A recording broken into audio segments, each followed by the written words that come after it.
السلام عليكم ورحمة الله وبركاته، حبايب قلبي طلاب أولى ثانوي، ومعاكم مستر أحمد عاطف. والنهاردة إن شاء الله سننزل في المحاضرة دي هنحل مع بعض على أسئلة الدرس الثالث في مادة العلوم المتكاملة على الفصل الأولاني. فكوباية القهوة الجميلة بتاعتك كده وقلمك وكشكولك وركز معايا، يلا بينا نبدأ. السؤال الأولاني بيقول لك النسبة بين تركيزي غاز ثاني أكسيد الكربون والأكسجين في الهواء الجوي بتساوي كام تقريبا؟ تمام، بسطوا المقام كده. وقال أول حاجة ثاني أكسيد الكربون، وتحت الأكسجين يبقى ثاني اكسيد الكربون على الاكسجين. احنا عارفين ان كتركيزات الاكسجين اعلى من ثاني اكسيد الكربون ب 500 500 مره. فواحد على 500 فيها 2 من من 1000. اللي بعده قال لك اذا كانت كميه الاكسجين المذابه في اللتر الواحد من ماء النهر عند درجه حراره 20 بتساوي 10 مللي جرام، فكم تكون كميته المحتمله في اللتر الواحد من ماء المحيط عند نفس درجه الحراره؟ صلي على النبي كده وركز معايا. انا بتكلم على ايه؟ انا بقول لك كميه الاكسجين المذابه في اللتر الواحد من ماء النهر. ماء نهر يعني ماء عذب. حلو الكلام، حلو الكلام. طيب احنا عارفين يا باشمهندس ان بزياده الملوحه الكثافه اللي عندك بيحصل لها بتزيد، فنسبه ذوبان الاكسجين بتكون اصعب شويه. حلو. فانت كده لو بتتكلم ان ماء المحيط فنسبه الاكسجين بتاعتك هتبقى اقل من كام؟ من 10 مللي جرام. ف 12 هتروح معاك وال10 هتبقى راحت معاك، هتبقى اقل ايه؟ مش اقل بنسبه كبيره، فهتكون ايه؟ اقل بنسبه صغيره جدا. في حته الخمسه دي كده قلت النص، فصعب. فالاجابه هتبقى 7.5 مللي جرام. قال لك سؤال رقم 3، عند مقارنة ذوبانية ثاني أكسيد الكربون وذوبانية الأكسجين في الماء عند درجات الحرارة المختلفة، هنجد أن إيه بقى يا باشمهندس؟ هنروح نلاقي إن ذوبانية الغازين متساويين عند درجة الحرارة المرتفعة، ولا ذوبانية الأكسجين أعلى من ذوبانية ثاني أكسيد الكربون درجات الحرارة المنخفضة؟ لا، ذوبانية ثاني أكسيد الكربون أقل من ذوبانية الأكسجين عند درجات الحرارة المرتفعة. أيوه فعلا، دي الإجابة الإيه؟ الصح، اللي هي رقم كام؟ سؤال رقم 3 ب، اللي هو بيكون عندك ذوبانية ثاني أكسيد الكربون بيكون أقل من ذوبانية الأكسجين عند درجات الحرارة المرتفعة، وفي درجات الحرارة المنخفضة العكس، بيكون الأكسجين أقل من ثاني أكسيد الكربون. سؤال رقم 4 بيقول لك الجدول المقابل يسجل تركيز غازي أكسجين وثاني أكسيد الكربون في بيئتين مائيتين، إحداهما لماء عذب والأخرى لماء مالح، أي مما يلي يترتب على هذه التركيزات؟ حلو. صلى على النبي. قال لك بيئة ماء عذب تركيز الأكسجين مرتفع، بيئة ماء مالح تركيز الأكسجين منخفض، ولسه حلينا أصلا سؤال زي ده من شوية. تركيز ثاني أكسيد الكربون بقى المذاب قال لك في الماء العذب بيكون منخفض، أما في الماء المالح بيكون مرتفع. قال لك وجود أعداد كبيرة من النباتات المائية في بيئة الماء العذب. خلي بالك بيئة الماء العذب تركيز الأكسجين مرتفع، فأنت كده بتتكلم في ممكن ماشي. النباتات المائية في بيئة الماء العذب، وقال لك وجود أعداد كبيرة من النباتات المائية في بيئة الماء المالح. بيئة الماء المالح اللي هو أصلا تركيز الأكسجين في ثاني أكسيد الكربون فيها منخفض. حلو. بيئة الماء المالح احنا اتفقنا مع بعض، بيئة ماء مالح اللي هو تركيز ثاني أكسيد الكربون فيها مرتفع. أما عندك بيئة الماء المالح فوق، قال لك وجود أعداد كبيرة من النباتات المائية في بيئة الماء المالح. طب ثانية واحدة بس، هي النباتات بتحتاج لإيه؟ خلي بالك النباتات بتحتاج اللي فيها نسبة تركيز ثاني أكسيد الكربون المذاب عالية. مش أنا النباتات اللي موجودة عندك بتحتاج تعمل عملية بناء ضوئي؟ اه، طب ما هي بتحتاج ثاني أكسيد الكربون. صح ولا غلط؟ جميل قوي. فقال لك وجود أعداد كبيرة من النباتات المائية في بيئة الماء المالح. ليه لأ؟ ليه؟ عشان يا مستر أحمد تركيز في بيئة الماء المالح تركيز ثاني أكسيد الكربون بيكون ماله؟ بيكون مرتفع. فالإجابة الصح هتبقى ب. طبعا غياب الأسماك من بيئة الماء المالح ملهاش علاقة، لأ. غياب الأسماك بيئة الماء العذب لأ، في أسماك هنا وفي هنا عادي. قال لك وجود أعداد كبيرة من النباتات المائية في بيئة الماء العذب. أعداد كبيرة؟ لأ، ما فيهاش أعداد كبيرة ولا حاجة، عادي في بيئة الماء العذب، مع إن الأكسجين كتير بس لأ برضه. سؤال 5 بيقول لك من الشكل المقابل ما الذي يمكن استنتاجه عن تأثير ارتفاع درجة حرارة الحرارة على ذوبانية كل من غازي الأكسجين وثاني أكسيد الكربون؟ حلو. قالك تقل ذوبانية الغازين في الماء من 0 إلى 20، بتقل من 0 إلى 20. الذوبانية الاتنين بيقلوا فعلا. قالك بنفس المعدل، يعني بنفس المعدل تقريبا، ولا تقل ذوبانية الغازين من 20 إلى 40 بنفس المعدل، ولا تقل ذوبانية الأكسجين في الماء من 0 إلى 40 بمعدل أكبر. هو الاكسجين بيقل بمعدل اكبر؟ لا، خلي بالك، بص ان الاكسجين في الاخر بيبقى اعلى من ثاني اكسيد الكربون. ولو قال لك الاتنين بنفس المعدل فالمفروض الاتنين المفروض يتساووا او يحصل حاجه زي كده. قال لك تقل ذوبانية ثاني اكسيد الكربون في الماء من 0 إلى 40. بص، من 0 إلى 40 بمعدل اكبر. فعلا ان ثاني اكسيد الكربون هنا كان سابق، كان فوق، بص لما وصل لحد ال 40 بقى اقل. يبقى هو انه قل بمعدل ايه اكبر، فدي الاجابه الصح. يبقى كمان مره، تقل ذوبانيه الغازين في الماء من 0 ل 20 بنفس المعدل؟ لا، هما اصلا الاتنين عند ال 20 تساوي بعض. قلت لهم هو بنفس المعدل. اقول لك ازاي بنفس المعدل يا باشمهندس وانت عندك هنا ده اعلى من ده؟ وصلت؟ يعني هما الاتنين ما كانوش مع بعض ومشيوا مع بعض. قالك تقل الزوامل الغازين في الماء من 20 إلى 40، من 20 إلى 40 بنفس المعدل؟ لا، برضو ده في واحد زاد وواحد قل أصلا. ماشي، هما الاتنين بيقلوا بس واحد بمعدل بطيء أوي وده واحد بسريع. يعني اللي قل بمعدل سريع ثاني أكسيد الكربون، عشان كده هو أقل من مين؟ أقل من الأكسجين. فهمت كده؟ فالإجابة بتاعتك الإجابة هتكون إيه؟ د. تعال نخش كده مع بعض على السؤال اللي بعده. تعالوا يا حبايبي كده نبدأ مع بعض السؤال رقم 6، وهنتكلم فيه عن غاز الأكسجين في البيئة المائية. قال لك كل مما يلي يعد مصدرا للاكسجين الزائف في الماء ما عدا ايه؟ حلو، تعال نشوف. الطحالب مصدر الاكسجين، العوالق النباتيه، ولا الايه الهواء الجوي، ولا الهائمات الحيوانيه؟ طبعا الهائمات الحيوانيه هي الاجابه، علشان دي مش مصدر من مصادر غاز الايه الاكسجين. قال لك اي مما يلي تؤدي زيادته الى زياده نسبه الاكسجين المذاب في الماء. حلو. طبعا ملوثات الهواء طبعا لا، دي بتزود ثاني اكسيد الكربون. طبعا عمليه البناء الضوئي بتزود تركيز الاملاح في الماء. خلي بالك انت بتتكلم كده. اللهم صل على سيدنا محمد. انت عايز، قال لك لو زاد بيزود نسبة الاكسجين المذاب في الماء. ماشي. درجة حرارة الماء لو زادت طبعا نسبة الاكسجين بتقل، فمش دي الاجابة. تركيز الاملاح طبعا لو زادت برضو نفس الفكرة، الاكسجين هيقل، ثاني اكسيد الكربون هو اللي بيزيد. ملوثات الهواء الجوي طبعا ده هيزود ثاني اكسيد الكربون مش الاكسجين، فطبعا هتبقى عملية البناء الضوئي كل ما بتزيد كل ما الاكسجين الزائف في الماء بيزيد. طبعا عملية البناء الضوئي الناتجة طبعا عن العوالق النباتية والايه والطحالب والنباتات المائية. سؤال رقم 8 بيقول لك اي العوامل التاليه تزيد من ذوبانيه الاكسجين في الماء؟ هتزود نفس الفكره، ذوبانيه الاكسجين في الايه؟ في الماء. قال لك زياده ملوحه الماء؟ طبعا لا، لسه قايلينها من شويه. زياده حركه الامواج طبعا، وانخفاض درجه الحراره. ايوه، ان كل ما الحراره بتقل كل ما الذوبانيه بتزيد، فالاجابه هتبقى ايه؟ ب. طبعا زي العلاقه البيانيه اللي احنا اتكلمنا عنها مع بعض في محاضره الشرح، لما موجود عندك على اليوتيوب. خش اتفرج على ايه؟ على محاضره غاز ثاني اكسيد الكربون والاكسجين. سؤال رقم 9 بيقول لك ما أثر زيادة تركيز الأكسجين المذاب في الماء؟ قال لك يساعد في إتمام عملية البناء الضوئي. قال لك خلي بالك أنت لازم تقرأ كده، يعني في كلمة بتبقى هي الإجابة، فاهم؟ قال لك ما أثر زيادة تركيز الأكسجين، يعني لو زودت الأكسجين قال لك إيه؟ قال لك يساعد في إتمام عملية البناء الضوئي. يا عم ده عملية البناء الضوئي هي أصلا اللي بتعمل إيه؟ بتطلع لي أكسجين، فأكيد مش دي الإجابة، صح كده؟ حلو. قال لك يدعم نمو النباتات المائية والأسماك؟ طبعا دي واحدة من الحاجات اللي كانت عندي. قال لك يقلل من قيمة الرقم الهيدروجيني؟ لا، ملوش علاقة. قال لك يزيد من شدة التيارات المائية؟ ده برضك ما كانش ليه علاقة في الإجابة الصحيحة به. سؤال رقم 10 بيقول لك فيها يا باشمهندس كل مما يلي يدعم توازن النظام البيئي المائي. يدعم ما عدا ايه؟ ايه اللي بيدعم؟ فبيقول لك ما عدا ايه؟ زيادة تركيز الأكسجين طبعا كان بيدعم التوازن. قال لك تنوع الكائنات طبعا، كل ما الأكسجين بيزيد كل ما التنوع بيزيد. قال لك زيادة معدل البناء الضوئي. خلي بالك، قال لك هل زيادة معدل البناء الضوئي هل يدعم النظام البيئي؟ طبعا، عشان انا بزود نسبه الاكسجين وبقلل نسبه ثاني اكسيد الكربون. قال لك ارتفاع درجه الحراره هل ده بيدعم النظام البيئي؟ لا طبعا، عشان ده اصلا بيعمل احتباس حراري، غير كده بيقلل ذوبانيه الاكسجين في الايه في الماء، فالاجابه ايه؟ هتبقى د.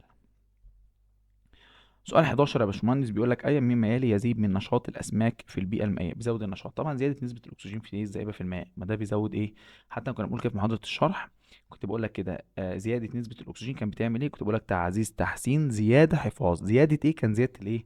النشاط. آه يبقى زيادة نسبة الأكسجين الزائف في الماء. أيوه، تبقى دي الإجابة إيه اللي عندي. هتزود نشاط الأسماك وتزود النمو وهكذا، والحفاظ على التوازن البيئي والكلام الحلو ده. سؤال رقم 12 بيقول لك ما تأثير ارتفاع مستويات الأكسجين الزائف في الماء على كفاءة عملية التنفس الكائنات الحية؟ طبعا هيزود عملية الإيه؟ كفاءة التنفس. حتى كنا بنقول تعزيز تحسين، تعزيز الإيه؟ تعزيز التنفس، كان بيزود التنفس، قدرة التنفس.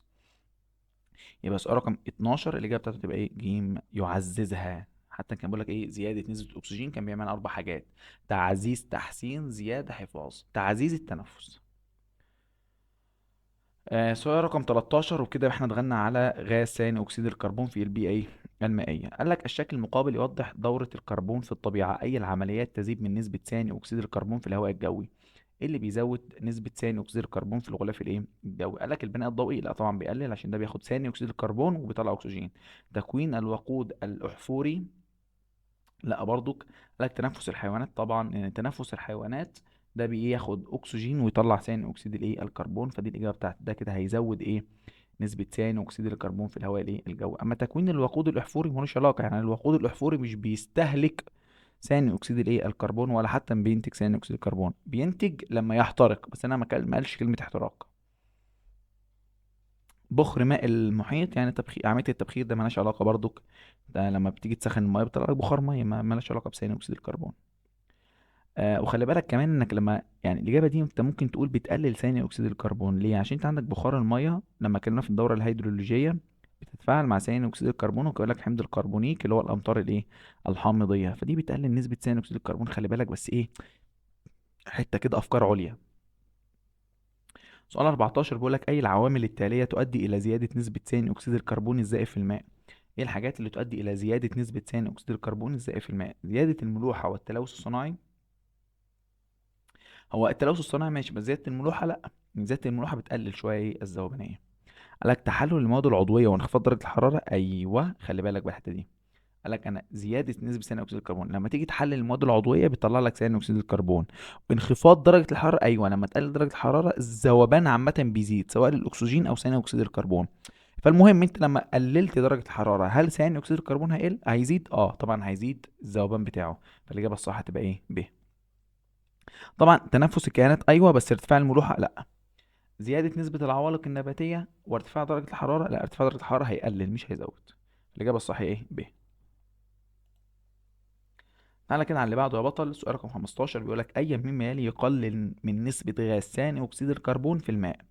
بيقلل نسبة غاز ثاني اكسيد الكربون في الماء. ايه الحاجة اللي بتقلل نسبة غاز ثاني اكسيد الكربون في الماء؟ تعال نشوف. قال لك التبادل الغازي بين الماء والهواء الجوي، ولا تنفس الحيوانات البحرية، ولا التمثيل الضوئي للطحالب، ولا التلوث الصناعي؟ تعالى واحدة واحدة. التبادل الغازي بين الماء والهواء الجوي ده بيزود، خلي بالك، ثاني اكسيد الكربون مش بيقلل، دي عمليه اصلا ده مصدر من مصادر غاز ثاني اكسيد الكربون. فالاجابه دي لا، انا خلي بالك بقول لك بص يقلل. تنفس الحيوانات بيزود، التنفس بيزود، والتلوث الصناعي بيزود، فالاجابه هتبقى التمثيل اي الضوئي. كلمه التمثيل الضوئي اللي هي عمليه البناء الايه البناء الضوئي. طبعا احنا عارفين عمليه البناء الضوئي بحتاج فيها ثاني اكسيد الكربون وضوء وطلع غاز الاكسجين. سؤال 16 يا باشمهندس بيقول لك ايه؟ بيقول لك اي مما يلي لا يعد مصدرا لغاز ثاني اكسيد الكربون المذاب في البيئه المائيه؟ لا يعد. الغلاف الجوي مصدر، تنفس الاسماك والرخويات، كلمه تنفس يبقى خلاص مصدر على طول.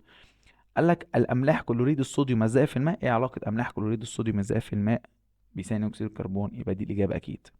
قال لك ملوثات، بص اول ما تسمع ملوثات يبقى خلاص دي ايه، ده واحد من المصادر. بعض المصانع يبقى الاجابه هتبقى ايه؟ ب، عشان قال لك لا يعد، الباقي مصادر ما عدا ايه؟ ب.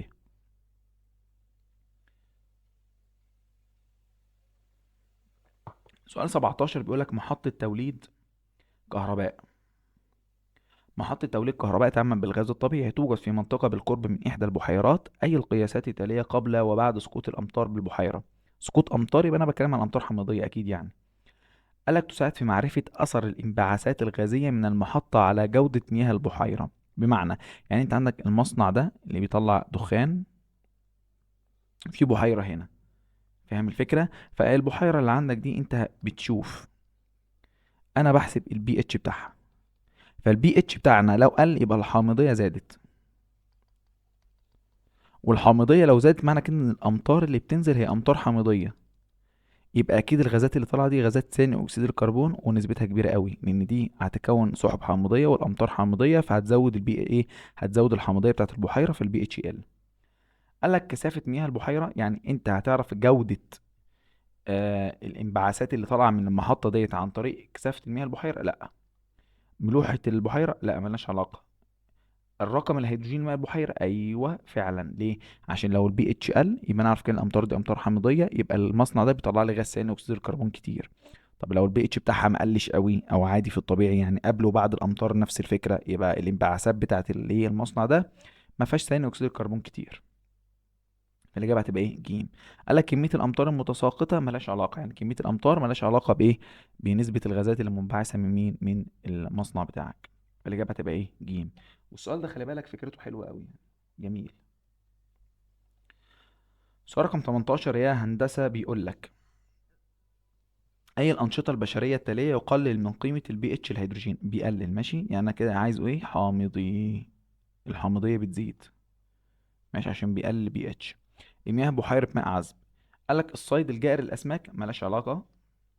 قالك زراعه الاشجار على جوانب البحيره، ده انا طبعا بزود كده الاكسجين اصلا، يعني بقلل ثاني اكسيد الكربون، فده ملهاش علاقه بالبي اتش، كمان البي اتش كده المفروض يزيد ما يقلش. قالك استخدام القوارب الشراعيه للتنزه، ايه اللي جاب ده لده؟ قالك مياه الصرف الصحي الزراعي بالبحيره، طبعا عشان بيكون في مواد عضويه، والمواد العضويه بتطلع لك ثاني اكسيد الكربون في الماء، وبالتالي انت كده بتزود الايه؟ الحامضيه، فالبي اتش بتاعك بيحصل له ايه؟ بيقل. الكلام ده شرحناه بالتفصيل في المحاضره بتاعتنا، خش واتفرج عليها، هتلاقي عندك على اليوتيوب، او خش كده على البلاي ليست عندك القوائم، هتلاقي شرح علوم متكامله اولى ثانوي، خش واتفرج على ايه؟ على المحاضره ديت، او لو انت حتى مذاكرها كويس خش راجع عادي مش مشكله، الدرس ده اصلا ايه؟ شرحه صغير تقريبا نص ساعه، درس لايت يعني خفيف كده. سؤال 19 بيقول لك يا باشمهندس اي مما يلي تمثل زياده نسبته في مياه البحر ضررا على الرخويات والمرجان؟ طبعا غاز ثاني اكسيد الايه؟ الكربون. غاز ثاني اكسيد الكربون لما بيزيد طبعا بيقلل إيه؟ تقليل التكلس. فطبعا الاجابه تبقى ب. ده سؤال سهل قوي. سؤال رقم 20 بيقول لك اي مما يلي يذيب من ايه؟ حمضيه الماء في مسطحات الماء. بيذيب من حمضيه، يبقى زياده تركيز ثاني اكسيد الكربون اكيد يعني. فقال لك بس خلي بالك هو بقى مش هيجيبها لك بشكل مباشر، ماشي. فراح قال لك ايه في سؤال 20؟ قال لك هل زياده كميه الحراره التي يمتصها الماء؟ لا، دي مالهاش علاقه عندي بالايه؟ بالحموضيه. عظيم قوي. وخلي بالك كمان انت لما تزود كميه الحراره اللي بيمتصها الماء يبقى انت كده بتسخن الماء، صح؟ والماء لو درجه حرارته بتزيد ذوبانيه ثاني اكسيد الكربون بتقل، فكده انت الحمضيه هتقل مش هتزيد زي ما هو عايز. يعني خلي بالك، بص هو بيجيب لك الاجابه بس من بعيد قوي، فاهم؟ بيمشيك شويه، بيمرجحك شويه كده، فانت ايه؟ خليك ناصح. قال لك الامطار المحمله بثاني اكسيد الكربون، ايوه، ما الامطار المحمله بثاني اكسيد الكربون دي امطار حامضيه. خلاص، يبقى انت كده بتزود الحمضيه، فالاجابه الصح هتبقى ايه؟ ب. طبعا تكوين كربونات الكالسيوم ملهاش علاقه، زياده نسبه الاكسجين برضك ملهاش علاقه بحته الحمضيه. سؤال 21 قال لك اي مما يلي لا يعد من نتائج زياده نسبه ثاني اكسيد الكربون المذابه في الماء؟ لا يعد. يبقى اي مما يلي لا يعد من نتائج زياده نسبه ثاني اكسيد الكربون المذابه في الماء، خلي بالك لا يعد. قال لك انخفاض قيمه البي اتش، ده يعد، يعني كل ما البي اتش بيقل كل ما الحامضيه بتزيد، يبقى اكيد ثاني اكسيد الكربون بتاعها حصل له ايه؟ زاد. ماشي، ده بالنسبه لسؤال 21. فيبقى اول اجابه لا. ب قال لك زياده قدره النباتات المائيه على انتاج الغذاء، ما خلي بالك، قال لك لا يعد. ما انت كل ما النباتات بتاعتك تنتج غذاء يبقى بتعمل عمليه الايض، وبالتالي هي بتطلع ثاني اكسيد الكربون اكتر، فهو قال لك لا يعد من نتائج زياده، فدي كده بتزود الايه؟ ثاني اكسيد الكربون، في دي لا. قال لك تحويل بيكربونات الكالسيوم الى كربونات الكالسيوم، هل دي واحده من العوامل اللي ما بتزودش نسبه ثاني اكسيد الكربون؟ تعال نشوف. قال لك تحويل بيكربونات الكالسيوم الى كربونات الكالسيوم، صلى على النبي كده وركز معايا. هل دي واحده عندك من آه اللي بتعمل زياده لا يعد من نتائج زياده نسبه ثاني اكسيد الكربون؟ طيب بص، هو يعني انت لو جيت بصيت على الاجابه دي، الاجابه دي هتبقى غلط. يعني كلمه صعوبه تنفس الكائنات المائيه، يبقى كده نسبه ثاني اكسيد الكربون كتير برضو، خلي بالك ده هتبقى غلط.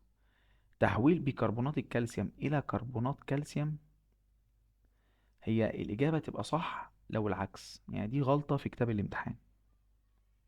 هقولك ليه. إنك بيكربونات الكالسيوم اللي هو عبارة عن CaHCO3، دي أصلا باي 2 ناتجة عن إيه؟ دي أصلا ناتجة يا باشمهندس عن كربونات الكالسيوم مع ثاني أكسيد الكربون، فيروح يديك Ca، طبعا في وجود المية أكيد يعني، فده بيديك CaHCO3، ده التكلس، تقليل التكلس، فاهم الفكرة؟ فأنا أصلا العملية دي اللي هو تحويل كربونات الكالسيوم إلى بيكربونات الكالسيوم، ده بيقلل نسبة ثاني أكسيد الكربون. اما تحويل بيكربونات الكالسيوم الى كربونات الكالسيوم، لا، ده بيزود لك اصلا غاز ثاني اكسيد الكربون. فانت الاجابه دي تبقى صح لو عكسنا الاتنين دول. ماشي. عادي ممكن تلاقي غلطات في كتاب الامتحان او في الكتب عامه في الاسئله. عادي مفيش مشكله ان المنهج ده اول سنه يتحط والاسئله دي اول سنه تتحط، فايه المراجعه ما تمتش عليها بشكل بيرفكت 100%. فاهم؟ وكمان خلي بالك، يعني الوزاره اصلا حطت المنهج في شهرين، في شهر يعني في شهر ايه في شهر واحد تقريبا او في 15 يوم. فالشركات دي حطت المنهج تقريبا في 10 ايام او يعني في مده قليله جدا جدا. فحته المراجعه والحاجات زي كده مش هتبقى افضل حاجه يعني. فانت مفيش مشكله، فمشي دنيتك معايا يعني. ماشي. ده بالنسبه للسؤال رقم كام؟ 21. تعالى لسؤال رقم 22 معايا. قال لك أثبتت الدراسات ارتفاع درجة حرارة الجزء العلوي من مياه المحيط بمقدار معين كل 10 سنوات خلال 100 عام الأخيرة. في ضوء ما درست أي مما يلي يعد من الأسباب الرئيسية لذلك. حلو، يعني إيه الأسباب اللي تخلت ارتفاع درجة حرارة الجزء العلوي من مياه المحيط بمقدار كل 10 سنوات، بمقدار معين كل 10 سنة، 10 سنوات خلال 100 عام اللي فاتت. قالك في ضوء ما درست أي مما يلي يعد من الأسباب الرئيسية لذلك. يعني إيه السبب في الحاجات ديت اللي خلت ارتفاع درجة حرارة الجزء العلوي من مياه المحيط؟ قالك أول حاجة انخفاض حمضية مياه المحيط. طيب لا، انخفاض حمضية مياه المحيط يعني عشان مياه المحيط الحمضية بتاعته قلت. فهل ده سبب من الأسباب اللي خلت ارتفاع درجة الحرارة بيحصل في الجزء العلوي؟ لا. قالك ارتفاع نسبة ثاني أكسيد الكربون في الهواء. اه طبعا. تيجي تقول لي ليه؟ اقول لك عشان ده بيعمل عمليه اسمها احتباس حراري. فكل ما عندك نسبه ثاني اكسيد الكربون في الهواء بتزيد، فده بيعمل احتباس حراري. احتباس حراري يعني ايه؟ الغلاف الجوي بتاعك مش بيطلع الحراره، فعمال يحبسها جواه. فانت كده بتزود حراره الجو، فبالتالي حراره سطح المحيط بتاعتك عماله بتزيد بتزيد بتزيد وهكذا. فالاجابه هتبقى ايه؟ هتبقى ب. والسؤال ده يعني ايه؟ تقدر تقول عليه يعني مش تبع المنهج بتاعك قوي، متعمق قوي في المنهج، ولكن هو ايه، بيعتمد على معلوماتك الرئيسيه والحاجات اللي انت عارفها. خلي بالك برضو ان المنهج بتاعك هو عباره عن فيه انشطه بحثيه كتير قوي. يعني من الاخر بيقول لك دور على المعلومه. فاهم الفكره؟ فخلي بالك حاجه زي كده من الاخر، عايز الطالب يكون مثقف يعني بيقرا كتير. سؤال 23 بيقول لك اي مما يلي يقلل من معدل ذوبان الاكسجين في الماء. ايه الحاجه اللي تقلل معدل ذوبان الاكسجين في الماء؟ ذوبانية المزيد من ثاني أكسيد الكربون. هل ده هيقلل من معدل ذوبانية الأكسجين في الماء؟ ولا انخفاض ملوحة الماء؟ طبعا انخفاض ملوحة الماء ده هيزود الذوبان. اضطراب الماء والأمواج، طبعا ده برضك هيزود الذوبان. زيادة معدل عملية البناء برضك ده هيزود الذوبان. فالإجابة هتبقى إيه؟ ذوبان المزيد من ثاني أكسيد الكربون. يبقى كل ما تزود من ثاني أكسيد الكربون اعرف إن معدل ذوبان الأكسجين بيحصل له بيقل في الماء. خلي بالك انت في اسئله ممكن انت مش عارف الاجابه بشكل مباشر، بس اشتغل بالاستبعاد. والحوار ده هيزيد معاك قوي في تانية ثانوي، وبعد كده لما تخش تالتة ثانوي، تالتة سنه انت هتشتغل بالاستبعاد كتير قوي. فانت تتمرن على حاجه زي كده. فانت بيقول انخفاض الملوحه، طب ما التركيز لو قل المفروض الذوبان بيزيد، فاكيد دي الاجابه لا. وزياده معدل عمليه البناء الضوئي، انا كده بطلع اكسجين كتير، فدي برضك لا. واضطراب الماء والامواج، اصلا عمليه الامواج دي اصلا الاضطرابات دي من مصادر زياده الاكسجين في الماء، فاكيد دي لا. فالاجابه دي اكيد هي الصح، حتى لو انت ما لقيتهاش في الدرس اصلا، حتى لو انت ما قراتهاش. فانت مش كل الاسئله، خلي بالك من الحته دي، اولى ثانوي جدا جدا جدا. الموضوع ده هيزيد معاك قوي في تانية ثانوي وبالذات تالتة ثانوي. انت مش كل الاسئله هتبقى مضطر او انت عارف الاجابه بشكل مباشر. ساعات هتحتاج في حل الاسئله الى مبدا الاستبعاد، هتستبعد. مع كده لما تعرف الاجابه الصح هتبقى دي كأنها معلومه جديده ليك، انت ممكن ما تلاقيش في الدرس اصلا، بس تعرفها كأنها معلومه، كأنك بتتعلم في حل الاسئله. عشان كده دايما بقول للطلاب بتوعي انت حلك الاسئله بيعلمك اصلا. عشان كده احنا حالين مع بعض كتابين اهو، يعني احنا بنحل اسئله كتاب التفوق وكتاب الامتحان ده مع طلابي كلهم، سواء اصلا اونلاين او سنتر وهكذا يعني. سؤال 24 بيقول لك اي مما يلي يتاثر بشكل كبير بغياب كربونات الكالسيوم من الماء. مين اللي بيتاثر بغياب كربونات الكالسيوم من الماء؟ صلي على النبي كده وركز معايا. طبعا احنا اتكلمنا في حته كربونات الكالسيوم دي بتاعت التكلس، ودي اللي بيكون في الاصداف والرخويات والكلام ده، فانت اكيد بتدور على حاجه زي كده. فقالك البناء الضوئي يا عم مالناش علاقه اصلا، ما جبناش سيره البناء الضوئي مع كربونات الكالسيوم، ولا تنفس اللافقاريات، ولا تكاثر الاسماك. احنا اتكلمنا فيه في تكوين الايه، الاصداف والرخويات. احنا عرفنا ان الصدف بتاع الرخويات والكلام ده بيتكون من كربونات الايه، من كربونات الكالسيوم. سؤال 25 بيقول لك سقوط الامطار الحمضيه المشبعه بغاز ثاني اكسيد الكربون في بيئه مائيه يؤدي الى ايه؟ طبعا ده يؤدي الى زياده الحامضيه، او يؤدي الى تقليل البي اتش. فقال لك انخفاض قيمه الرقم الهيدروجيني للماء، طبعا فدي اجابه صح 25، فاحتمال كبير دي الاجابه، هي دي الاجابه اصلا، بس لازم نقرا بقيه الاختيارات. قال لك زياده معدل التكلس، لا ده بيقلل التكلس. احنا اتفقنا مع بعض زياده ثاني اكسيد الكربون بيقلل التكلس. انخفاض عمليه البناء التمثيل الضوئي، لا ده بيزودها، لان عمليه البناء الضوئي بحتاج فيها ثاني اكسيد الكربون اصلا. قال لك زياده نشاط الاسماك، يا عم ده هيجيب لهم خنقه واختناق، فلا برضه الاكسجين هو اللي بيزود النشاط. سؤال 26 بيقول لك اي ممال يتاثر سلبا بزياده، يعني سلبيا يعني، نسبه ثاني اكسيد الكربون في البيئه المائيه. يعني ايه الحاجات لو زودت ثاني اكسيد الكربون هيبقى التاثير بتاعه سلبي؟ آه قال لك يا باشمهندس يرقات البعوض وبيض السمك، ايوه دي الاجابه اللي كانت صح عندنا، اليرقات فعلا كانت بتموت وبيض السمك كان بيموت. قال لك الاسماك الصغيره والاعشاب البحريه، لا الاعشاب البحريه اصلا عندي كانت بتحتاجه اصلا عشان اعمل عمليه بناء ضوئي. قال لك العوالق النباتيه لا، الرخويات بس العوالق النباتيه لا، ده عشان بحتاج فيه ايه، عمليه بناء ضوئي. خلي بالك بص، هو جايب لك نص الاجابه تنفع ونص ما ينفعش عشان بيوقعك. ماشي. قال لك الشعاب المرجانيه، فعلا الشعاب المرجانيه كانت بتعمل لها مشكله، بس الطحالب لا عشان بحتاجه في عمليه البناء الايه، الضوئي. وصلت؟ يعني انت عندك هنا الاسماك الصغيره ممكن تختنق، بس الاعشاب لا بحتاجه عشان عمليه البناء الايه، الضوئي. خلي بالك من الاسئله اللي بتبقى زي كده. سؤال 27 يا باشمهندس بيقول لك ايه، اي العبارات التاليه صحيحه عن الحياه في البيئه المائيه؟ اي العبارات التاليه صحيحه عن الحياه في البيئه المائيه؟ بيقول لك ايه يا باشمهندس، زياده التنفس وصاحبها زياده التكلس، مالهاش علاقه اصلا. زياده التنفس بيزود ثاني اكسيد الكربون، بس هل معنى ان ثاني اكسيد الكربون الناتج من التنفس ده هيزود التكلس؟ لا ده بيعمل ايه، تقليل التكلس، ان ثاني اكسيد الكربون بيقلل التكلس مش بيزود الايه، التكلس. يعني التنفس هيطلع لك ثاني اكسيد الكربون، وثاني اكسيد الكربون بيقلل التكلس مش بيزوده، مش كده الاجابه الف غلط. قالك زيادة التحلل العضوي، يبقى انا كده بزود ثاني اكسيد الكربون. قالك وصاحبها انخفاض حموضية، لا ده انت زيادة التحلل بتزود ثاني اكسيد الكربون، وبالتالي ادام بتزود ثاني اكسيد الكربون يبقى انت بتزود الحموضية وبتقلل البي اتش. جيم قالك زيادة التحمض يصاحبها زيادة التنفس، يا عم يعني التحمض لو زاد معنى كده ان ثاني اكسيد الكربون زاد، فبالتالي ده انا هتخنق، التنفس بتاعي مش هيكون كويس. الاجابه غلط. بص انت كده بتحل اكنك بتحل بالظبط بالاستبعاد يعني، فانت الاجابه دي اكيد صح من غير ما اقراها. وصلت؟ فده برضك مبدأ ممكن تشتغل بيه، ولكن برضك لازم تقرا الاجابه الايه الصح كويس جدا وتفهمها. وصلت؟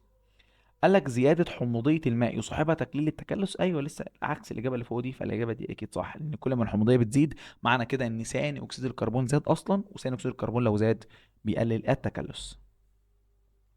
سؤال 28 يا باشمهندسين بيقول لك ايه، يؤدي نقص تركيز ثاني اكسيد الكربون في الماء، حلو تقليل، تقليل، الى كل مما يلي ما عدا ايه؟ حلو. قال لك زياده حموضيه الماء، ايه ده، دي الاجابه اصلا من اول مره، ليه؟ لان نقص ثاني اكسيد الكربون مش هيزود الحموضيه، ده بيقلل الحموضيه. انت بتقول لي انت اخترتها ليه؟ عشان قال لك ما عدا. حلو. تعالى نقرا بقيه الاختيارات. قال لك نقص الطاقه التي تنتجها النباتات المائيه، ايوه عشان الطاقه اللي بتنتجها النباتات تنتج عن عمليه البناء الضوئي وبحتاج فيها ثاني اكسيد الايه، الكربون وضوء. حلو، فانت ما فيش اصلا ثاني اكسيد الكربون، فبالتالي هيبقى في نقص في الطاقه. نقص الطاقة لا تصل، نفس الفكرة، نقص الطاقة لا تصل للمفترسات، أيوة برضه نفس زيادة قيمة البي اتش. كل الكلام ده بيحصل لما بإيه، بتقلل ثاني أكسيد الإيه، الكربون، فالإجابة الصح هتبقى إيه، ألف. 29 يا باشمهندس بيقول لك ما الكائنات في السلسلة الغذائية التي تتأثر مباشرة بنقص تركيز غاز ثاني أكسيد الكربون في الماء؟ إيه الحاجات اللي بتتأثر بشكل مباشر؟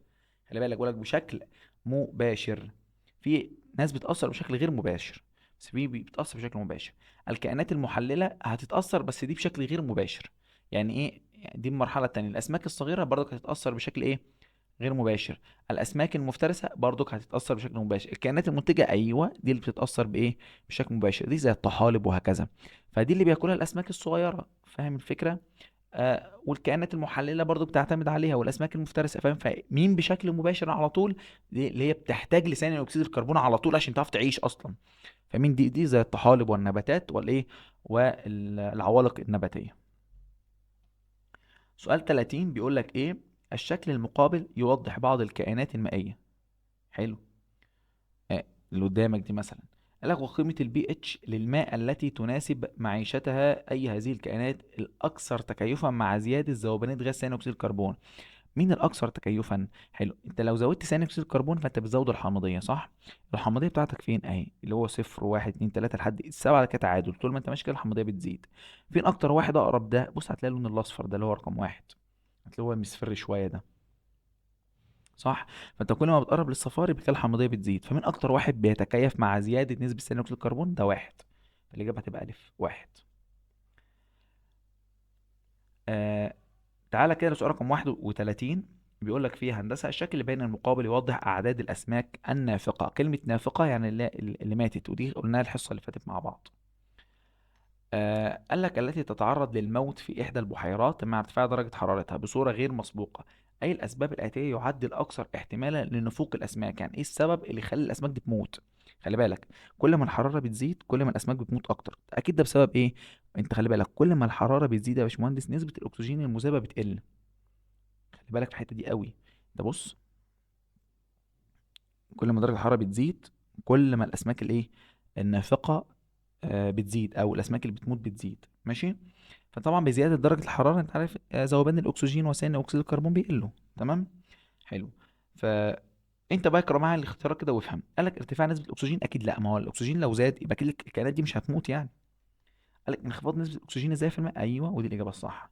ان كل ما الاكسجين بيقل فخلاص الكائنات دي اصلا هتموت، ما فيش اصلا تنفس، مش عارفه تتنفس. حلو. ارتفاع نسبة ثاني أكسيد الكربون، لا. انخفاض نسبة، طبعا خلي بالك ارتفاع ممكن يموتها، بس ده ما بيحصلش ليه؟ عشان انا بيقول لك هنا درجة الحرارة اصلا لو زادت ذوبانية ثاني أكسيد الكربون هتقل. وصلت؟ مش كده ما اخترتش ديت يعني.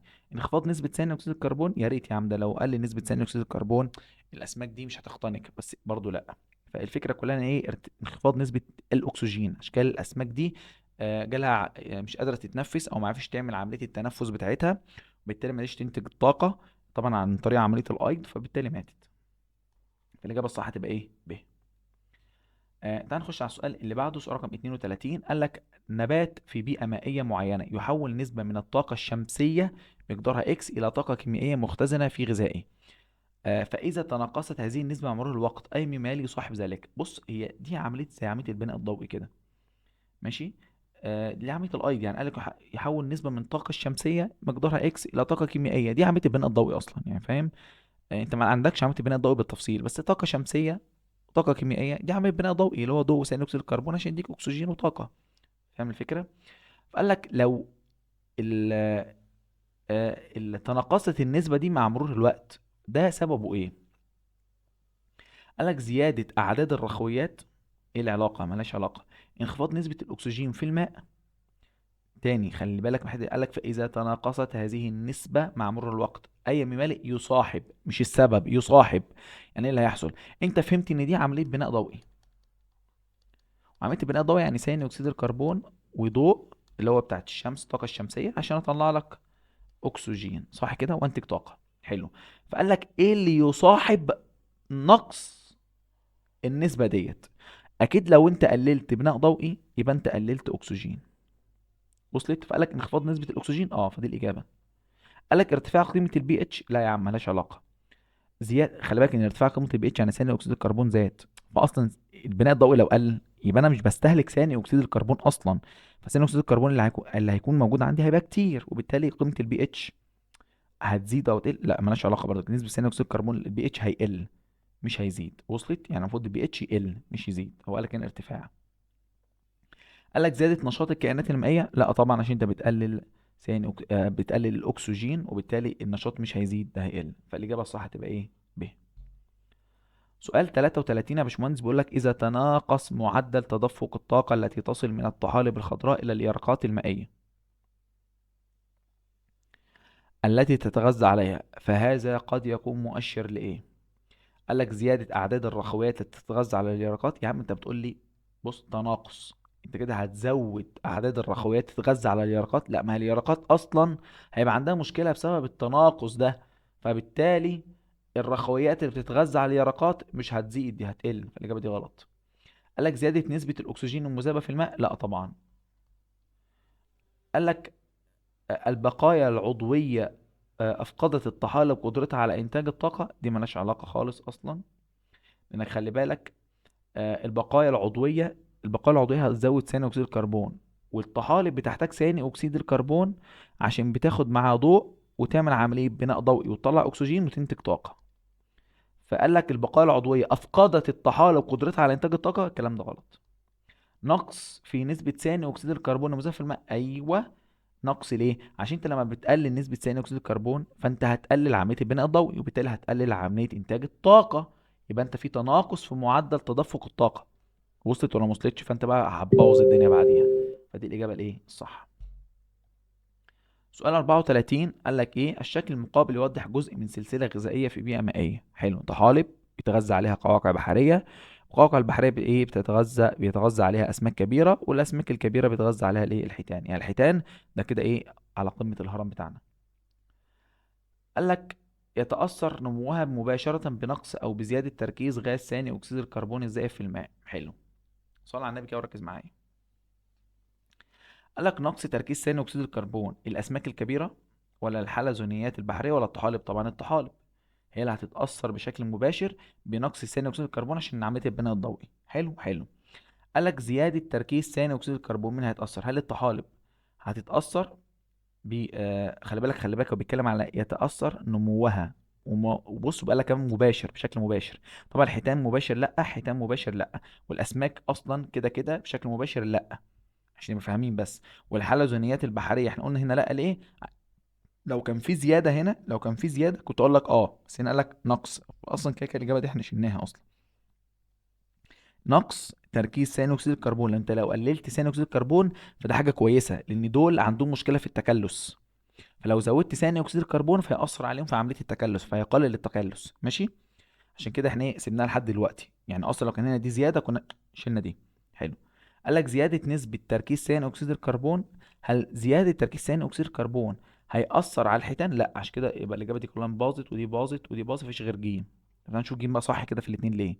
قال لك زياده تركيز ثاني اكسيد الكربون، هو ثاني اكسيد الكربون هيأثر على القواقع؟ طبعا هيأثر على نموها بشكل مباشر. ليه يا مستر احمد؟ علشان يا باشمهندس ثاني اكسيد الكربون لو زاد هيقلل التكلس، فهو كده بيأثر عليها ولا مش بيأثر عليها؟ بيأثر على النمو بتاعها. وهنا نقص تركيز ثاني اكسيد الكربون هيأثر على الطحالب، هيأثر على الطحالب لو قل، عشان ده هيقلل عملية البناء الضوئي، والطحالب كده مش هتقدر تنتج طاقة، فالإجابة الصح هتبقى ايه؟ جيم. حاول تمسك السؤال كده وتحلله واحدة واحدة. ماشي. آخر سؤال معانا يا باشمهندسين بيقول لك السؤال رقم 35، الشكل المقابل يوضح منطقتين اكس وواي في إحدى البيئات المائية، حيث تزداد عملية البناء الضوئي في المنطقة اكس. طبعا واضح عشان قريبة من السطح فالضوء بتاع الشمس بيقدر يوصلها بشكل كبير. قالك بينما تزداد عملية التحلل في المنطقة واي عشان الكائنات الميتة هتنزل تحت تتحلل فينتج عنها ثاني أكسيد الكربون. بقولك أي النتائج التالية صحيحة، أي النتائج التالية صحيحة. قالك نسبة أكسجين في الواي أعلى من نسبته في الإكس؟ لأ طبعا. ليه؟ عشان احنا اتفقنا كل ما تنزل ثاني أكسيد الأكسجين نسبته بتقل. تمام. نسبة ثاني أكسيد الكربون في الإكس أعلى من نسبته في الواي، في الإكس أعلى من في الواي؟ لأ. ليه؟ عشان لسه قايل من شوية. بص قالك إيه؟ عملية التحلل بتزيد في المنطقة واي. كلمة تحلل في الواي هنا كده تحلل، يبقى أنا كده عارف التحلل ده بينتج عنه ثاني أكسيد الكربون، يبقى أكيد في الواي هنا المنطقة دي نسبة ثاني أكسيد الكربون فيها عالية. وخلي بالك دي من الحاجات القنبلة، يعني أنت ممكن تتعلم حاجات في الأسئلة كتير قوي. يبقى أنت ممكن تجيب النوتة بتاعتك كده اللي قلت لك هاتها من أول حصة، تقول ايه؟ بزيادة العمق في الأعماق بيزداد عملية التحلل الكائنات اللي موجودة عندي، وبالتالي تزداد نسبة ايه؟ ثاني أكسيد الكربون. فتخلي بالك قوي من الحتة دي، بتبقى مهمة قوي. فبالتالي في الإكس أعلى من في الواي؟ لا، في الواي أعلى من في الإكس لو بتكلم على ثاني أكسيد الكربون. قالك دي قيمة البي اتش للمنطقة واي، بي اتش للمنطقة واي أقل من قيمة البي اتش للمنطقة إكس. أيوه. ليه؟ عشان ثاني أكسيد الكربون هنا اكبر من ثاني اكسيد الكربون اللي موجود هنا، يعني ثاني اكسيد الكربون في الاكس وثاني اكسيد الكربون في الواي، الواي اكبر من الاكس، وبالتالي البي اتش هنا هيكون اصغر من البي اتش فوق. ان بزياده نسبه ثاني اكسيد الكربون تقل قيمه الايه، البي اتش. وحتى كنت في محاضره الشرح، خش اتفرج عليها والله مهم قوي. كنت رحت عملت لك كده، رحت عملت لك بي اتش مع ثاني اكسيد الكربون عكسي بالشكل ده. يعني كل ما ثاني اكسيد الكربون بيزيد كل ما يقل ده يزيد، طب ده لو زاد ده يقل، هكذا. هما الاتنين عكس ايه، عكس بعض. يبقى الاجابه الصح هتبقى إيه يا باشمهندس؟ جيم. قال لك ذوبانيه اكسجين وثاني اكسيد الكربون لا تتاثر؟ لا طبعا هتتاثر. احنا اصلا عرفنا بزياده العمق بتقل نسبه الايه، الاكسجين. كده يا باشمهندسين يبقى احنا وصلنا الحمد لله لنهايه محاضره حل اسئله كتاب الامتحان على الدرس الثالث. اجهز بقى يا بطل كده ايه، وخش معايا على شرح محاضره الدرس الرابع. درس ممتع جدا وجميل جدا واسئلته جميله جدا جدا. اشوفك ان شاء الله الحصه الجايه على خير. متنساش تشترك في القناه وتبعت الفيديوهات دي لاصحابك عشان يشوفوا اي حل للاسئله. كان معاكم مستر احمد عاطف، اشوفكم ان شاء الله في المحاضره الجايه على خير. في امان الله، سلام عليكم.